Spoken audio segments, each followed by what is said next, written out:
Hello नमस्कार। बाबा trading में आप सभी का स्वागत है। सबसे पहले चर्चा करते हैं आज के ट्रेड की। उसके बाद कल जो हमने स्टॉक एनालिसिस किए थे उनका डिस्कशन करते हैं। तो आज हमने एक ट्रेड ली थी हिंदुस्तान यूनिलीवर के अंदर। आप देखिए फ्रेंड्स, हिंदुस्तान हमने कहा था कि अगर इस लेवल पे सपोर्ट लेता है तो हम इसमें बाइंग ट्रेड इनिशिएट करेंगे। तो आज इसने यहाँ पे सपोर्ट लिया, हमने इस जगह पे एंट्री ली ये वाली रेड कैंडल पे, लेकिन हमारा स्टॉप लॉस हिट हो गया। तो हिंदुस्तान के अंदर हमारा एसएल हिट हुआ। उसके बाद हमने एक ट्रेड की थी हीरो मोटोकॉर्प के अंदर। देखिए फ्रेंड्स, हीरो मोटोकॉर्प के अंदर हमने आपको कहा था कि इस लेवल पे सपोर्ट लेगा या इस लेवल पे सपोर्ट लेगा तो हम इसको बाय करेंगे। तो देखिए ये इस दोनों लेवल के अंदर आया। इन दोनों लेवल के अंदर आने के बाद यहाँ से ऊपर जाने की कोशिश कर रहा था। तो सबसे पहले हमने एंट्री लगाई थी इस वाली कैंडल के हाई पे जो रेड कैंडल है, लेकिन यहाँ से हमारा स्टॉप लॉस बहुत ही बड़ा बैठ रहा था, तो हमको रिस्क रिवार्ड अच्छा नहीं मिल रहा था। तो हमने ये एंट्री अवॉइड की और हम वेट करते रहे नेक्स्ट अपॉर्चुनिटी के लिए। तो जब दोबारा मार्केट गिरा तो हमने फिर इस जगह पे एंट्री को लिया, ये वाली रेड कैंडल के हाई पे और इसी का लो एसएल। तो इस यहाँ पर हमारी एंट्री हुई इस जगह पे एंड आप देख सकते हो इसके अंदर हमको रिस्क रिवार्ड मिला है। इसमें हमारा जो आप देख सकते हो एसएल था मात्र 6 रुपये का था और 3 बजे हमारे ऑटो कट हुआ है जो कि 22 रुपये पे। लगभग इसमें हमको मिला है 1:3.4 ऐसा कुछ मिला हमको रिस्क रिवार्ड। तो एक में एसएल हुआ और एक में हमको इसमें टारगेट आया है 1:3.5 का, मान लीजिए आप, लगभग हमको इसमें मिला है। तो 2 ट्रेड हुई थी। अब देखते हैं बाकी के स्टॉक। तो देखिए फ्रेंड्स, हिंदुस्तान यूनिलीवर के अंदर हमारा एसएल हुआ था, तो कल फिर इसमें कोई ट्रेडिंग अपॉर्चुनिटी नहीं है, कल इसको हमको ट्रेड नहीं करना है। आज एक ट्रेड की थी एसएल हो गया तो मैं इसको हटा दे रहा हूँ। नेक्स्ट है हीरो मोटोकॉर्प। हीरो मोटोकॉर्प में आज हमको एक ट्रेड मिली, कल फिर से हम इसमें ट्रेड करेंगे। ट्रेडिंग का लेवल क्या रहेगा, कल हमारा फिर से यही लेवल रहेगा। कल हम इस लेवल से बाइंग करेंगे या इस लेवल से बाइंग करेंगे, ये 2 लेवल हमारे लिए एक्टिव लेवल होंगे। तो कल फिर से हम हीरो मोटोकॉर्प को ट्रेड करेंगे और हमारे एक्शन लिस्ट में रहने वाला है। अगला स्टॉक है एचसीएल टेक। देखिए फ्रेंड्स, एचसीएल टेक में यहाँ पर कोई बाइंग अपॉर्चुनिटी नहीं मिली हमको और इस जगह पे भी कोई बाइंग अपॉर्चुनिटी नहीं मिली, तो हमने इसमें कोई भी बाइंग इसमें नहीं किया और एचसीएल टेक वापस अपने सपोर्ट के ऊपर आ गया। तो कल हम फिर से इस लेवल को ट्रेड कर सकते हैं बाइंग साइड के लिए। तो एचसीएल टेक कल फिर हमारी लिस्ट में रहेगा।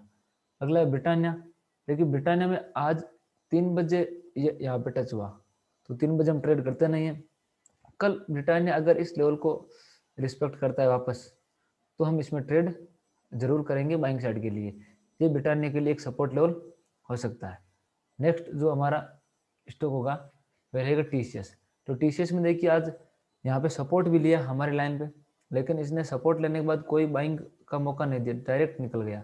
तो हमने आज इसके अंदर कोई भी ट्रेड नहीं की है और कल इसमें हम कोई ट्रेड नहीं करेंगे, इसको आप अवॉइड कर सकते हो। हाँ, अगर ये इस लेवल पे आता है, इस लेवल पे, तो आप टीसीएस में ट्रेडिंग का सोच सकते हो, क्योंकि बहुत दूर है। तो आप इसको देख सकते हो, लेकिन आप एक बार इसको हटा दीजिए। अगला स्टॉक है ग्रासिम। ग्रासिम को सेल करना था, लेकिन इस लेवल से यहाँ पे टकराया नहीं, गिर गया। बहुत अच्छा मूवमेंट हुआ लेकिन हमको एंट्री नहीं मिली। तो ग्रासिम कल फिर से सेलिंग के लिए रखेंगे। सेलिंग का लेवल रहेगा यही रहेगा, यहाँ से टच करने के बाद हम इसको सेलिंग करने वाले हैं। नेक्स्ट, डी स्लैब के अंदर कोई आज लेवल बना ही नहीं, यहाँ पे रह गया लेवल। अगर डी स्लैब कल इस जगह पे हमको मिलता है यहाँ पे, तो हम इसके अंदर जरूर बाइंग करेंगे। तो कल के लिए जो इनमें से जो स्टॉक रहे हैं वे रहा Hero MotoCorp, HCL Tech, Britannia, Grasim और डी स्लैब। और कल के लिए कुछ अलग स्टॉक सिलेक्टिव भी किए हैं, उनमें से एक है आइचर मोटर्स। देखिए आइचर मोटर्स परफेक्ट आज हमारे सपोर्ट लेवल पे सपोर्ट लिया, लेकिन हमको इसमें कोई एंट्री नहीं मिला। तो कल फिर हम इस एरिया में आइचर मोटर्स को ट्रेड करने वाले हैं इसी लेवल पे। तो ये हमारे बाइंग लिस्ट में कल रहने वाला है आइचर मोटर्स। अगला है एचडीएफसी बैंक। देखिए फ्रेंड्स, एचडीएफसी बैंक कल हम इस लेवल पे ट्रेड करेंगे। अगर यहाँ पे मिलेगा और इस जगह पे सपोर्ट लेगा, इसका मतलब ये नहीं कि इस जगह पे आए इसको तोड़ दे नीचे गिर जाए। हम इस जगह पे सपोर्ट लेगा, हमारा यहाँ पे बाइंग का पैटर्न बनेगा, तो हम इसको यहाँ से बाइंग करेंगे और नहीं तो यहाँ से बाइंग करेंगे। नेक्स्ट हमारे पास जो स्टॉक रहने का रहेगा वह है आपका इम्पोसिस। देखिए फ्रेंड्स, एमपी के लिए जो हमारा मोस्ट इंपोर्टेंट लेवल रहेगा वो ये 2 लेवल है। और अगर इस जगह बात है यहाँ पे तो भी हम इसको बाइंग कर सकते हैं, लेकिन ये उस कंडीशन में होगा जब मार्केट और निफ्टी मतलब सेक्टर दोनों ट्रेंडिंग होंगे। ट्रेंडिंग नहीं होंगे तो हम इस लेवल से इसको ट्रेड करेंगे। नेक्स्ट है हमारा कोटक बैंक। देखिए फ्रेंड्स, कोटक बैंक के अंदर हम ये वाला रेजिस्टेंस लेवल है, अगर कोटक बैंक यहाँ पे सजेशन लेता है तो हम इसको इस जगह से सेल करेंगे कोटक बैंक को। आज ये इसने यहाँ से ब्रेक इनसाइड होने की कोशिश की और इसके नीचे क्लोजिंग दिया। कल अगर यहाँ पे रेजिस्टेंस बनाता है तो ही हम इस जगह पे सेल करेंगे, अदरवाइज नहीं करेंगे। तो कोटक बैंक की कल हमारा सेलिंग लिस्ट में रहेगा। अगला है SBI लाइफ।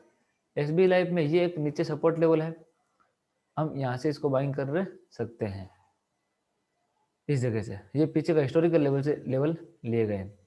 नेक्स्ट रहेगा टाइटन। तो देखिए फ्रेंड्स, टाइटन जो हमारी लिस्ट में है, टाइटन का लेवल रहेगा ये वाला। टाइटन शायद हमारी आज की लिस्ट में भी था लेकिन ट्रेड नहीं हुआ था, इसमें कोई सपोर्ट नहीं बना था। इसने मॉर्निंग में ही अपना सपोर्ट ब्रेक कर दिया था और उसको रेजिस्टेंस में कन्वर्ट कर दिया था इस जगह पे। लेकिन अब टाइटन के अंदर नया लेवल आया है, फ्रेश लेवल, जो कि नीचे की तरफ है ये वाला। अगर मार्केट ट्रेंडिंग रहा, सेक्टर ट्रेंडिंग रहा तो टाइटन इस जगह से पलट सकता है, और अगर साइडवेज रहा तो टाइटन इस जगह से पलटने के चांसेस पूरे हैं। तो इस प्रकार हमारे पास स्टॉक रहेंगे कल ट्रेडिंग के लिए। आप इन लेवल को वॉच कर सकते हो एजुकेशनल वीडियो को, और बाइंग और सेलिंग आप अपने एडवाइस के अनुसार कर सकते हो। अबर ट्रेनिंग के साथ जुड़े रहने के लिए आप सभी का बहुत बहुत धन्यवाद।